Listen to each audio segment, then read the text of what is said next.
खुशी की बात है, जो उतार और चढ़ाव की बात कर रहे हैं, बहुत सारा उतार चढ़ाव आया, लेकिन विजय पताका हम ही लोग का फहरा। अभी जिसका आप लोग का इंतजार था कि विजय सर ट्रेनिंग देने कब आएंगे, विजय सर की आवाज सुनने को कब मिलेगी, तो सबसे बड़ा खुशी की बात है कि विजय सर की आवाज से इतना जबरदस्त तरक्की हुआ है, इतना जबरदस्त बूमिंग हुआ है। लेकिन आप बताना खुशी होता है कि समय का दोष होता है, उतार चढ़ाव होते रहता है। 2-3 माह के लिए विजय सर डिस्टर्ब हो गए थे, लेकिन सबसे बड़ा खुशी की बात है कि आज आप लोग के सामने जो हम लोग का पहली वर्षगांठ है, आप लोग के सामने आ रहे हैं। और दोस्त आपको बताना चाहेंगे, हम दोनों का भाई का जोड़ी बहुत ही जबरदस्त है और जोड़ी में नजर भी लग गया था, लेकिन ऊपर वाले का आशीर्वाद मिला, आप लोग का आशीर्वाद मिला, आप लोग का सहयोग मिला। और आज समझिए कि हम लोग शुरुआत कर रहे हैं, स्टार्टअप कर रहे हैं। और स्टार्टअप का मतलब ये है कि हम लोग तो कुछ एम्पायर खड़ा कर ही लिए हैं, अब अपने नीचे एम्पायर कैसे खड़ा करना है और अपने नीचे लीडर कैसे बनाना है और उन लोग को सफलता कैसे प्राप्त करिए, सबसे बड़ा मिशन और विजन है। हम चाहेंगे इस मिशन और विजन की शुरुआत, जिसका इंतजार हम लोग का था आवाज सुनने का, वो शख्सियत आ चुके हैं, हमारे छोटे भाई मिस्टर विजय शंकर ओझा जी।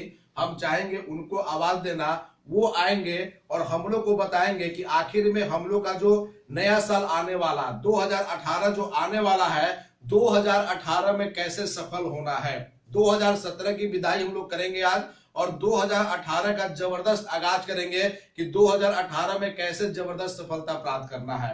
तो इसी के साथ साथ हम चाहेंगे कि एक बार जोरदार तालियों के साथ मिस्टर विजय शंकर ओझा जी को आमंत्रित किया जाए। वेलकम मिस्टर विजय शंकर ओझा सर, वेलकम। जोरदार तालियां, जोरदार तालियां, जोरदार तालियां, जोरदार तालियां, जोरदार। तो सबसे बड़ा खुशी की बात है, कहा गया है कि दोनों भाई अगर साथ में खड़ा हो जाए तो हमारा चैलेंज है कि बिहार और झारखंड और पूरे हिंदुस्तान में कोई हस्ती नहीं है कि हम दोनों भाई को हरा दें। ठीक है, बहुत जगह चैलेंज फेसबुक पर भी किए हैं, अभी तक कोई चैलेंज स्वीकार किया नहीं है।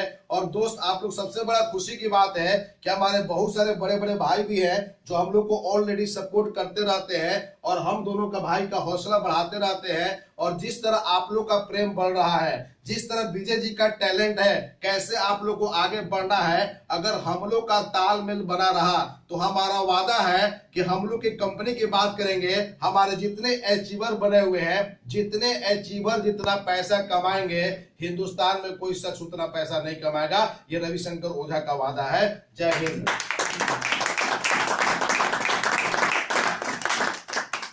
एक बार आप लोग को नमस्कार। नमस्कार। चलिए सर, बहुत बढ़िया बात बोले कि अब नया साल आने वाला है तो हम लोग नए साल का ही प्लानिंग करेंगे। और कहीं ना कहीं आज हम लोग आए हुए हैं तो आपस में कुछ चर्चा करेंगे। चर्चा होगा तब जब हम लोग आपस में एक दूसरे से मिलकर बातचीत करेंगे। एक सवाल है, हम चाहेंगे कि आप लोग उसका जवाब दीजिए कि आदमी को ऐश करने के लिए क्या चाहिए। वाह, बहुत बढ़िया। आदमी को ऐश करने के लिए क्या चाहिए? पैसा। आज जानते हैं घूम फिर के सब बात एक ही जगह पे घूमता है कि बाप बड़ा ना भैया, सबसे बड़ा रुपया। और आज हर आदमी जानते हैं परेशान है कि हम हर कोई चाहता है कि हम ऐश करें, और ऐश करने के लिए क्या चाहिए? पैसा। अगर देखा जाए ना तो लोग कहते हैं मार्केटिंग की भाषा में कि ऐश वही करेगा जिसके पास कैश होगा, कैश नहीं होगा तो ऐश नहीं होगा। बात सही है कि नहीं? अगर तो जानते हैं बिना माने मतलब का ऐश होगा, बातें बात में लड़ते रहेगा। पैसा नहीं रहेगा तो जानते हैं विवाद होता है। सही बात है कि नहीं है? मतलब भाई भाई में होता है, बाप बेटा में होता है, घर घर में होता है, सब घर होते हैं। लेकिन यहाँ सबसे आज जो हम आपको बताना चाह रहे हैं, थोड़ा बात ध्यान से समझिएगा। जो चीज हम आपको बोलने जा रहे हैं, ये चीज जो है आपके पास पैसा आएगा नहीं, पैसा का बारिश होगा, पैसा अफरात आएगा। लेकिन केवल समझना यही है कि हम लोगों को क्या चाहिए? कैश चाहिए, तभी ना हम ऐश करेंगे। पैसा चाहिए। अब यहाँ कैश जो शब्द है, इस चीज को आप ध्यान से देखिए, किसकी से बना है? CASH। इसमें बड़ा मतलब है।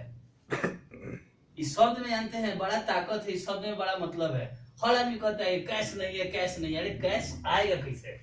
आखिर में कैश का फॉर्मूला क्या है? सबसे बड़ा बात क्या है कि जब तक आप इस फॉर्मूला को नहीं समझिएगा और इस चीज को अगर आप जान जाइएगा तो पैसा आपके पास जानते बिन मांगे हुए आएगा, अफरात आएगा।